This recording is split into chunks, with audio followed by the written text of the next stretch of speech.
بسم اللہ الرحمن الرحیم۔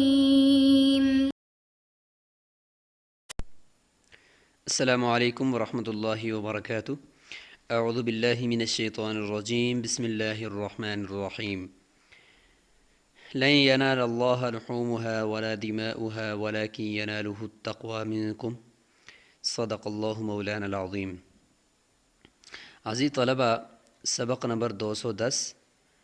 اور اس سبق میں کتاب الاضحیہ یعنی قربانی کے مسائل ہم پڑھیں گے۔ قربانی کا وقت، شرائط، قربانی کا نصاب اور قربانی کے اندر ذبح کیے جانے والے جانوروں کے اندر پائی جانے والی شرائط، ان کا تذکرہ کریں گے۔ تو سب سے پہلے ہم قربانی کے مسائل سے متعلق اس کا کچھ مفہوم اور کچھ اس کی تعریفات اور پوری کتاب یعنی کتاب الاضحیہ کا خلاصہ ایک نظر دیکھ لیتے ہیں۔ تو قربانی کا مفہوم یہ ہے کہ جس جانور کو قربانی یعنی اللہ کے نام پر ذبح کی نیت سے 10، 11 یا 12 ذی الحجہ کو ذبح کرتے ہیں، اس کو اضحیہ عربی کے اندر کہتے ہیں۔ اور اس کی دلیل بھی قرآن مجید میں سورہ کوثر میں ہے کہ فَصَلِّ لِرَبِّكَ وَانْحَرْ، کہ اللہ کے لیے نماز پڑھیے اور قربانی کیجیے۔ نحر یعنی اونٹ کو جو نحر ہم کہتے ہیں، تو قربانی عربی کے اندر اس کا یہی مطلب ہے کہ ذبح کیجیے، قربانی کیجیے۔ اور دوسری آیت جو آپ کے سامنے پڑھی گئی، لَن يَنَالَ اللَّهَ لُحُومُهَا، کہ اللہ پاک کے پاس نہ ہی ان قربانیوں کا یعنی جن کو آپ ذبح کرتے ہو، نہ ان کا گوشت پہنچتا ہے، نہ ان کا خون پہنچتا ہے، بلکہ اللہ تعالیٰ کو تو تقوی یعنی پرہیزگاری، نیک نیت اور اخلاص پہنچتا ہے۔ تو یہ قربانی کا مفہوم ہے۔ اور اس کے فضائل کیا ہیں، وہ اپنی جگہ پر بہت زیادہ ہیں کہ جس جانور کو انسان ذبح کرتا ہے تو اس کا خون کا قطرہ زمین پر ٹپکنے سے پہلے اللہ تعالیٰ قربانی کرنے والے کے سارے گناہ معاف فرما دیتے ہیں۔ اور اسی طریقے سے اس کے اوپر جتنے بال ہیں ان بالوں کے برابر اللہ تعالیٰ نیکیاں عطا فرماتے ہیں۔ اور اس کی بہت زیادہ فضائل، یہ ایک روایت میں آتا ہے کہ خوشی سے کیا کرو، کیونکہ یہی جانور جو ہے پورے صراط کے اوپر آپ کی سواریاں ہوں گی اور آپ ان کے اوپر چڑھ کر پورے صراط کو کراس کر جائیں گے۔ تو یہ قربانی کے فضائل بھی ہیں۔ اضحیہ جو ہے، اضحیہ یہ اصل میں اضحویہ تھا، اضحویہ، وہ یا جمع ہو گئے تو وہ کو یا کر کے یا کو یا میں ادغام اور ہا کو پھر یا کی مناسبت سے کسرہ دے دیے تو اضحیہ ہو گیا۔ جمع اس کی اضاحی آتی ہے۔ اس میں اور بھی بہت ساری لغات ہیں، اور اضحیٰ بھی کہتے ہیں، اور اضحیہ اور ضحیہ، یہ سارے الفاظ اس میں بولے جاتے ہیں۔ اور حدیث میں ہے کہ عن ابی ہریرہ ان رسول اللہ صلی اللہ علیہ وسلم قال من کان لہ سعۃ ولم یضحی، یعنی گنجائش اور استطاعت کے باوجود جو شخص قربانی نہیں کرتا، فلا یقربن مصلانا، تو وہ ہماری عیدگاہ کے قریب بھی نہ آئے۔ تو اس سے آپ اندازہ لگائیں کہ قربانی کوئی چھوٹا عمل نہیں ہے، اور خاص طور پر مالدار آدمی مستحق یعنی قربانی کا وہ استطاعت رکھنے والا، وہ اگر قربانی نہ کرے تو اس کے لیے وعید ہے کہ وہ ہماری عیدگاہ کے قریب بھی نہ آئے، اور ناراضگی کا اظہار گویا کہ فرمایا۔ تو اس سے پتہ چلتا ہے کہ قربانی یعنی جو اس کی استطاعت رکھتا ہو اس کے اوپر واجب ہے۔ اور قربانی کا اگر شرعی حکم ہم اور اس کی شرعی اگر تفسیر کر سکیں تو وہ یہ ہے کہ ہی ذبح حیوان مخصوص بنیت القربۃ فی وقت مخصوص، کہ مخصوص جانور کو ذبح کرنا ثواب کی نیت سے خاص وقت کے اندر۔ تو مخصوص جانور وہ کیا ہے، وہ آگے ذکر کر دیا جائے گا، اور وقت مخصوص بھی ذکر کر دیا کہ جو یوم نحر 10 ذی الحجہ 11 اور 12 یہ 3 دن ہیں، ان میں یہ کیے جاتے ہیں۔ شرائط کیا ہیں قربانی کی؟ تو سب سے پہلے یہ کہ مسلمان ہونا چاہیے، اور اسی کے ساتھ وہ مالدار ہونا چاہیے، مسلمان ہو اور مالدار ہو، اور مقیم بھی ہو، مسافر کے اوپر قربانی نہیں ہے۔ باقی مزید تفصیل وہ سبق کے ضمن میں آتی رہے گی۔ یہ پوری کتاب الاضحیہ کا خلاصہ آپ کے سامنے ہے۔ وصف شرعی کے اوپر بات کریں گے، اور دوسرے نمبر پر شرائط اربع جو قربانی کے واجب ہونے کے لیے ہیں وہ ذکر کی جائیں گی۔ وقت کے متعلق بات کریں گے، کس کس کی طرف سے گھر کے سربراہ پر قربانی واجب ہوتی ہے، اپنی طرف سے بھی تو ہے ہی، اور کس کی طرف سے ہوگی اس کا ذکر ہوگا، اور قربانی میں کون سا جانور کافی ہوگا کون سا نہیں ہوگا، اور اس طریقے سے 7 نمبر پر ہوگی بات کہ ما یجوز فی الاضحیہ، کہ کون سا جانور آپ ذبح کریں گے، اس کے اندر کون کون سے عیوب سے اس کو پاک ہونا چاہیے، عمر کیا ہونی چاہیے، اور مزید جو قربانی کے احکامات ہیں وہ ذکر کیے جائیں گے۔ ذبح کرنے والے کا ذکر ہوگا، اور آخر میں قربانی کے ذبح کرنے میں اگر غلطی ہو جائے، دوسرے کی قربانی دوسرے کا جانور ذبح کر دیا اور اس دوسرے نے اس کا جانور ذبح کر دیا، تو ایک دوسرے کا جانور وہ متشابہ لگنے کی وجہ سے ذبح ہو گیا، لیکن تھے دونوں قربانی کے، تو اس کا حکم ذکر کیا جائے گا آخر میں۔ کتاب الاضحیہ۔ الاضحیۃ واجبۃ، وصف شرعی بیان ہو رہا ہے کہ قربانی واجب ہے۔ شرائط کیا ہیں، کس کس پر واجب ہے؟ تو 4 شرائط ذکر کی جا رہی ہیں۔ علی کل حر، آزاد آدمی پر، ظاہر ہے کہ غلام تو وہ استطاعت نہیں رکھتا کیونکہ اس کے پاس جو کچھ ہے وہ مولا کا ہے۔ مسلمن، مسلمان ہونا چاہیے چونکہ یہ ایک شرعی حکم ہے اور اس میں ثواب ہے، اور کافر تو ان چیزوں پہ یقین نہیں رکھتا، وہ مکلف بھی نہیں ہے۔ مقیمن، مقیم ہونا چاہیے، مسافر نہ ہو، ظاہر مسافر کے پاس بھی زاد راہ اتنا نہیں ہوتا کہ جس میں وہ قربانی بھی کر سکے، تو اس لیے شریعت نے ایک عمومی حکم بیان کر دیا کہ مسافر ہوگا، اگر کسی کے پاس بہت کچھ ہو بھی، لیکن چونکہ حکم تو ایک اصول ہوتا ہے، تو وہ اصول جب ذکر کر دیا گیا تو اب اس کے ماتحت سب مسافر آ جائیں گے۔ موسرن، اور چوتھی شرط یہ ہے کہ وہ مالدار ہونا چاہیے، ظاہر ہے کہ آدمی غریب ہے، اس کے پاس خود اپنے گھر کا خرچ پورا کرنا مشکل ہے، تو اس کے اوپر قربانی کو بھی اگر واجب کر دیا جائے تو اس کے لیے بہت بڑی پریشانی کی بات ہوگی۔ اگرچہ ثواب اپنی جگہ پر بہت زیادہ ہے، اور اگر کوئی اس کی باوجود قربانی کر رہا ہے تو ثواب میں بھی وہ ضرور شریک ہوگا، بہت زیادہ اس کو ثواب ملے گا، لیکن واجب پھر اسی پر ہوگی کہ جو استطاعت رکھتا ہو، جس کے پاس قربانی کا نصاب ہو، اور نصاب کیا ہے وہ انشاءاللہ بھی ذکر کیا جاتا ہے۔ فی یوم الاضحیٰ، یہ جی تیسرے نمبر پر وقت کی بات ہوگی کہ اضحیٰ کے دن، یعنی عید الاضحیٰ کا دن، یعنی 10 ذو الحجہ کے دن یہ واجب ہے، اور اس کے بعد پھر 2 دن اور بھی ہیں۔ آگے ہے جی کہ کس کس کی طرف سے قربانی کرے گا۔ فرماتے ہیں کہ یذبح عن نفسہ، اپنی طرف سے، وعن ولدہ الصغیر، اور اپنے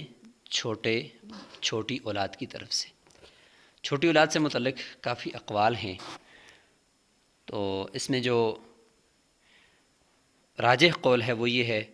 کہ جو چھوٹا بچہ ہے اس کا جو مال ہے اس کے اوپر قربانی نہیں ہے، قربانی صدقہ فطر تو اس کے اوپر ہوگا، کیونکہ اس کا جو سبب ہے وہ کفالت ہے، تو کفالت جو کرنے والا ہے تو وہ پھر ان سب کی طرف سے کرے گا، لیکن یہ قربانی اس کا سبب تو مال ہے، اور خود انسان کا اس مال کے اندر تصرف کرنا، اور قربانی جو کہ اصل میں اراقۃ الدم ہے، یعنی خون کا بہانا ہے، اصل تو اس کی یہی ہے، تو ایسا نہیں ہے کہ بچے کے مال کو، جو کہ بچے کا مال ہے اس کی اجازت معتبر بھی نہیں ہے، تو اس کے مال کو استعمال کر دیا جائے یا اس میں تصرف کر دیا جائے، تو چونکہ یہ بھی ایک مال میں تصرف ہے، تو جو مالک ہے وہ اگرچہ نابالغ ہے لیکن موجود تو ہے، تو اس کو اس وقت چونکہ وہ عبادات کا مکلف ہی نہیں ہے، تو اس لیے فتویٰ اسی پر ہے کہ والد کے اوپر اپنی جو ہے وہ قربانی تو واجب ہے، لیکن بچوں کی اس کے اوپر واجب نہیں ہے۔ ہاں اگر البتہ وہ خود اگر نفلی قربانیاں کرتا رہے کسی کی طرف سے تو وہ تو پھر کسی بھی کی طرف سے کر سکتا ہے، لیکن واجب جو ہے وہ صرف اس کے اوپر اپنی ہی قربانی ہوتی ہے۔ وَيَذْبَحُ عَنْ كُلِّ وَاحِدٍ مِّنْهُمْ شَاةً، اچھا اب جو ہے ذبح کیا کرے گا، کون سا جانور کرے گا، وہ ذکر کیا جا رہا ہے کہ ہر ایک کی طرف سے اگر ذبح کرے گا تو شاتن بکری ذبح کرے گا، او یذبح بدنتن یا بڑا جانور ذبح کرے گا جس میں اونٹ ہے، بھینس ہے، تو ان کو ذبح کر سکتا ہے۔ او بقرتن عن سبعتن، یا یہ ہے کہ گائے ذبح کرے یا بیل ذبح کرے 7 آدمیوں کی طرف سے، تو مطلب یہ کہ بکری میں تو صرف ایک ہی حصہ دار ہو سکتا ہے، اس کے علاوہ بڑے جانور میں گائے، بھیل، بھینسا، اونٹ، اونٹنی، تو یہی جانور ہی ذبح کی جاتے ہیں، اس کے علاوہ اور نہیں۔ تو ان میں 7 آدمی بھی زیادہ سے زیادہ شریک ہو سکتے ہیں، کم سے کم تو جتنے بھی ہوں، لیکن زیادہ سے زیادہ 7 آدمی اس سے زیادہ شریک نہیں ہو سکتے۔ وَلَيْسَ عَلَى الْفَقِيرِ، یہ شرائط جو ذکر کی گئی تھی کہ مقیم ہونا چاہیے اور مالدار ہونا چاہیے، تو اسی کے احترازی مثالیں ہیں کہ وَلَيْسَ عَلَى الْفَقِيرِ وَالْمُسَافِرِ أُضْحِيَّةٌ، کہ فقیر اور مسکین آدمی کے لیے، فقیر کہتے ہیں کہ جس کے پاس نصاب کی بقدر مال نہ ہو تو وہ فقیر ہوگا، تو اس کے اوپر قربانی لازم نہیں ہے۔ والمسافر، اور مسافر جو شرعی سفر پر ہو اس کے اوپر قربانی واجب نہیں ہے۔ قربانی کا نصاب سمجھ میں آ گیا،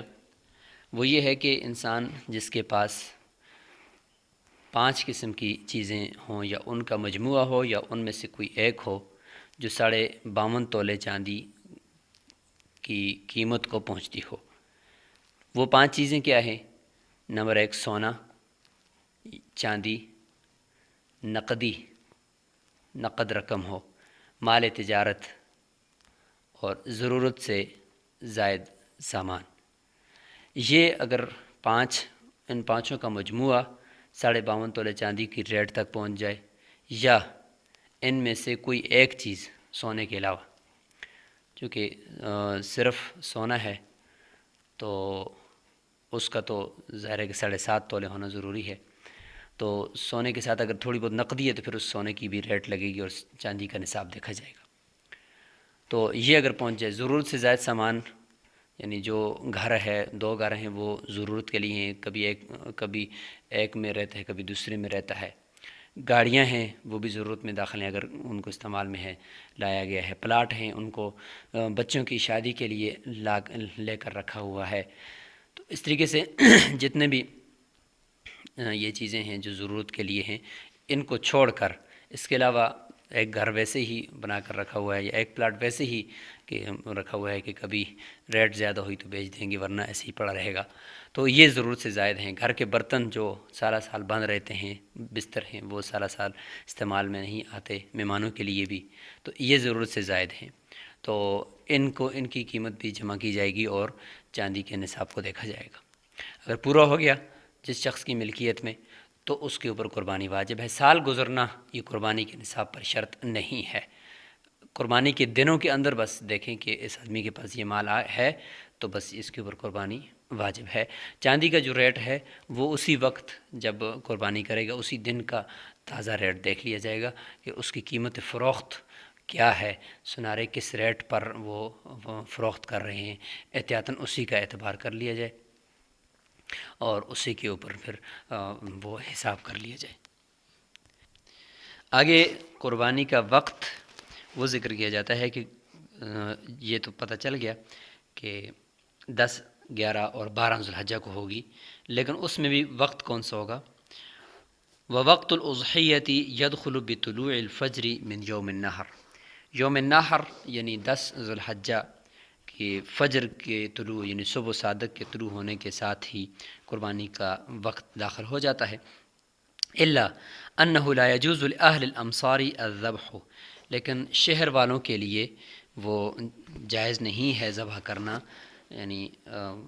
ٹھیک ہے وقت تو داخل ہو گیا لیکن اس وقت تک جائز نہیں ہے حتی یصلی الامام صلاۃ العید، جب تک کہ امام عید کی نماز نہ پڑھا لیں۔ جب امام عید کی نماز پڑھا لے گا اس کے بعد پھر وہ قربانی کریں گے، چونکہ حدیث میں ہے کہ ان اول نسوکنا فی یومنا ھذا الصلاۃ ثم الذبح، کہ ہمارا جو آج کا سب سے پہلا عمل ہے وہ نماز ہے عید کی، اس کے بعد پھر ذبح ہے۔ لیکن جو دیہاتی ہیں تو ان کے اوپر عید کی نماز تو واجب نہیں ہوتی، جب ان کے اوپر عید کی نماز نہیں ہے تو وہ فجر کے وقت کے داخل ہونے کے ساتھ ہی وہ جانور کو ذبح کر سکتے ہیں۔ فاما اہل السوادی، جہاں تک دیہاتیوں کی بات ہے، فیذبحون بعد طلوع الفجر، وہ فجر کے طلوع ہونے کے بعد بھی ذبح کر سکتے ہیں۔ وہی جائزۃ فی ثلاثۃ ایام، 3 دنوں میں یہ جائز ہے، یوم النحر و یومان بعدہ، یوم نحر اور 2 دن اس کے بعد کے۔ ولا یضحی، اب یہ ہے کہ جانور کے اندر کون سا جانور وہ جائز ہوگا قربانی اس کی کرنی اور کون سا کافی نہیں ہوگا، تو اس میں ایک اصول تو یہ ہے کہ جانور جو ہے وہ ظاہر ہے کہ اللہ کے راستے میں قربان کرنا ہے تو وہ عیوب سے پاک ہونا چاہیے، اس کے جسمانی جو عیوب ہیں وہ اس کے اندر نہیں ہونے چاہیے۔ اور اسی کے ساتھ دوسرا اصول بھی آپ ذہن میں رکھیں کہ عمر میں جانور جو ہے وہ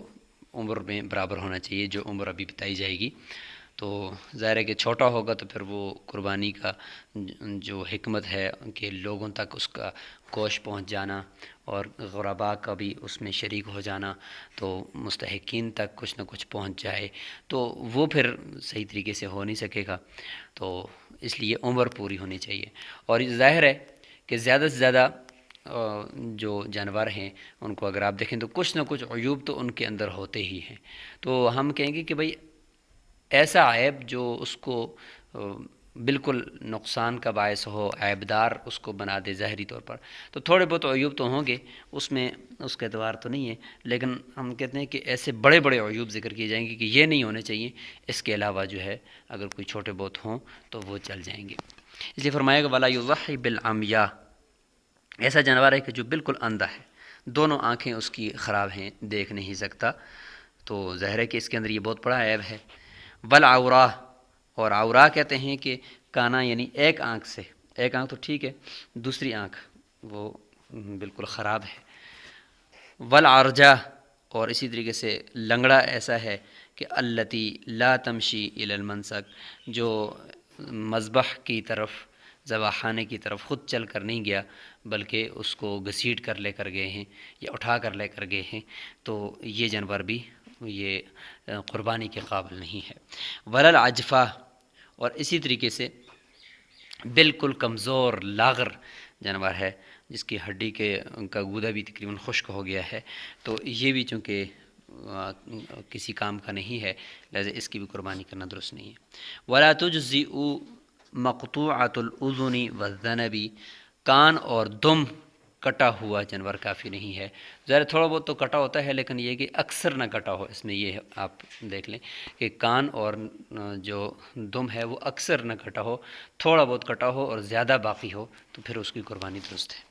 وللتی ذهب اکثر اذنها او ذنبها، کہتے ہیں کہ ذنب یعنی اس کا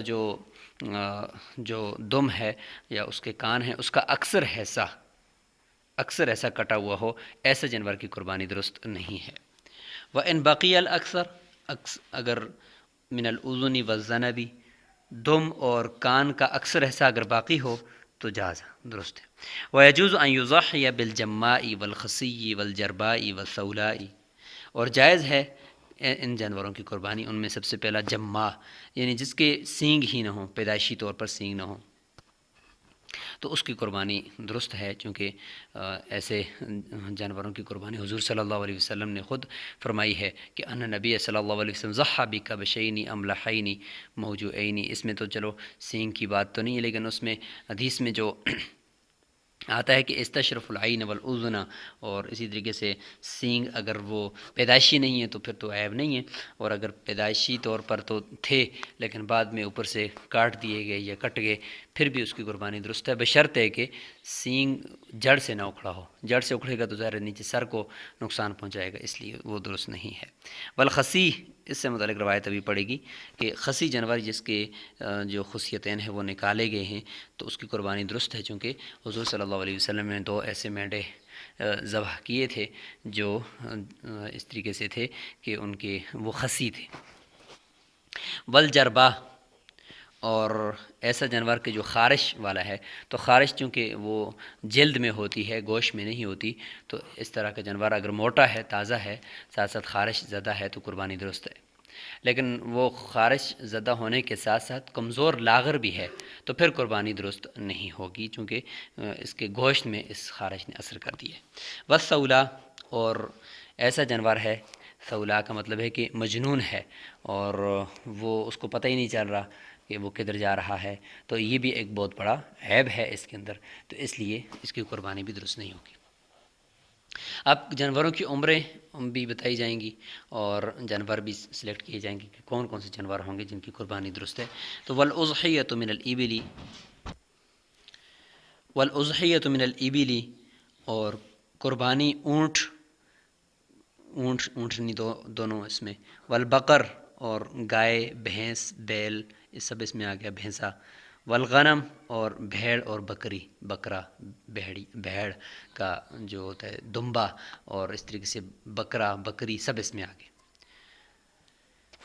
تو ان سے قربانی آپ کر سکتے ہیں، اس کے علاوہ کوئی اور جانور کی قربانی درست نہیں ہے۔ وَيُجْزِئُ مِنْ ذَلِكَ كُلِّهِ الثَّنِي، ان میں سے ہر ایک نسل کا ثنی جو ہے وہ کافی ہوگا قربانی کے لیے، فصاعداً، یا اس سے زیادہ۔ ثنی ہر ایک جانور میں اس کی عمر کے اعتبار سے وہ الگ ہے، الا الظأن، سوائے ظأن کے، یعنی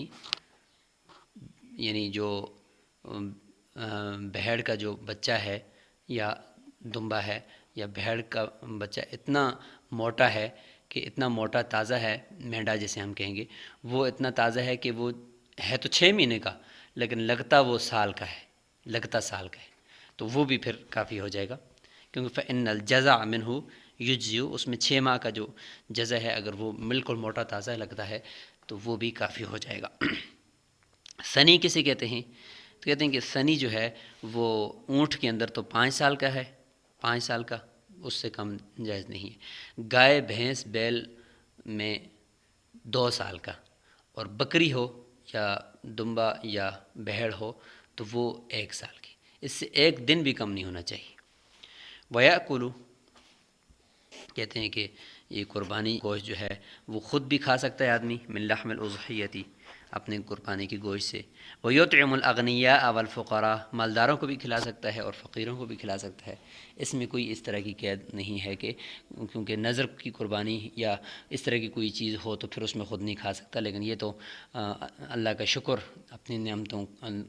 کے اوپر ہے، تو اس لیے اس میں خود بھی کھا سکتا ہے اور مالداروں کو بھی کھلا سکتا ہے۔ قرآن مجید میں بھی ہے فَكُلُوا مِنْهَا وَأَطْعِمُوا الْقَانِعَ وَالْمُعْتَرَّ،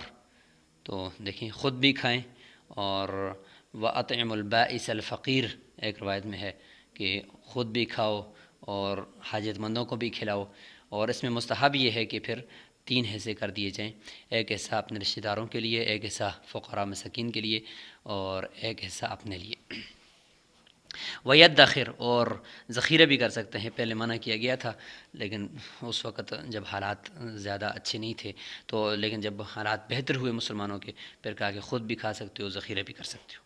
وَيُسْتَحَبُّ لَهُ أَلَّا يَنْقُصَ الصَّدَقَةَ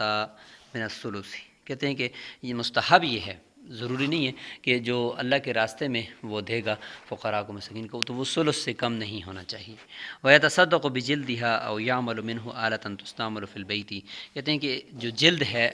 قربانی کی، چمڑا ہے، تو اس کھال کو صدقہ ہی کرے گا، یا اگر استعمال کرتا ہے تو اس طریقے سے استعمال نہیں کرے گا کہ اس کو بیچ کر اس کا سامان کھا لے، بلکہ گھر میں کوئی ایسی چیز بنائے کہ جس کو وہ چیز استعمال کی جاتی ہو اس کو باقی رکھتے ہوئے، مثلا تو کوئی اس کا مشکیزہ بنا دے یا کوئی اور اس کو دباغت دے کر اس کو کوئی مسلح بنا دے، تو اس طرح کی چیزیں بنا دے، لیکن یہ ہے کہ بیچ کر اس کا ثمن نہیں کھا، اگر بیچ دیا تو پھر ثمن بھی صدقہ کرنا پڑے گا۔ والافضل ان یذبح اضحیتہ بیدہ، کہتے ہیں کہ یہ مستحب ہے کہ انسان اپنی قربانی کو خود ذبح کرے، ان کان یحسن الذبح، اگر اس کو ذبح کرنا آتا ہو، ویکرہ ان یذبح الکتابی، کہتے ہیں کہ کتابی اہل کتاب اس کے لیے ذبح کرنا یہ مکروہ ہے، اگرچہ جائز تو ہے لیکن یہ ہے کہ یہاں پہ چونکہ یہ ایک ثواب کی نیت سے ایک جانور ذبح کیا جا رہا ہے، تو اس لیے جس کے اوپر قربانی واجب ہے وہی اگر کرتا ہے تو یہ زیادہ مناسب ہے۔ غلطی ہو گئی ہے جی قربانی کرتے ہوئے، تو اس کا ذکر ہے کہ وَإِذَا غَلَطَ رَجُلَانِ فَذَبَحَ كُلُّ وَاحِدٍ مِّنْهُمَا أُضْحِيَةَ الْآخَرِ، ہر ایک نے دوسرے کی قربانی کو ذبح کر دیا۔ جانور دونوں ایک ساتھ بندھے ہوئے تھے، ایک نے پکڑ کر، دونوں ایک جیسے ہوں گے تو ایک نے دوسری کی اور دوسرے نے پہلے کی قربانی کو ذبح کر دیا، تو چونکہ دونوں ذبح ہی کے لیے تھے، دونوں ثواب ہی کی نیت سے ذبح کرنے تھے، دونوں کے اوپر واجب قربانی تھی، اور اس صورت میں ایک نے دوسرے کی ذبح کر دیا تو اجزاء عنہما، دونوں کی طرف سے وہ قربانی ہو گئی ہے۔ اللہ تعالیٰ کو تو خون نہیں پہنچتا، گوشت نہیں پہنچتا، نیتیں پہنچتی تھیں، نیتیں دونوں کی تھی ذبح کرنے کی۔ ولا زمان علیہما، دونوں کے اوپر ایک دوسرے کے اوپر زمان بھی لازم نہیں ہے۔ ظاہر ہے کہ کس پر زمان کریں گے، بس گوشت ادھر بھی ہے ادھر بھی ہے، جانور بھی دونوں برابر ہیں، تو لہٰذا کسی کے اوپر کوئی زمان نہیں آئے گا۔ تو یہ قربانی کے کچھ مسائل تھے، چونکہ یہ مختصر کتاب ہوتی ہے، اس میں اصول ہی ذکر کیے جاتے ہیں تو وہ یہاں پہ ذکر کر دیے گئے۔ اس کے علاوہ مزید جو تفصیلات ہوں تو وہ بڑی کتب کے اندر انشاءاللہ آئیں گی، اور اس کے ساتھ آپ مزید ریسرچ کریں گے، دیکھیں گے، پڑھیں گے تو آپ کو انشاءاللہ باقی تفصیلات بھی ملیں گی۔ السلام علیکم ورحمۃ اللہ وبرکاتہ۔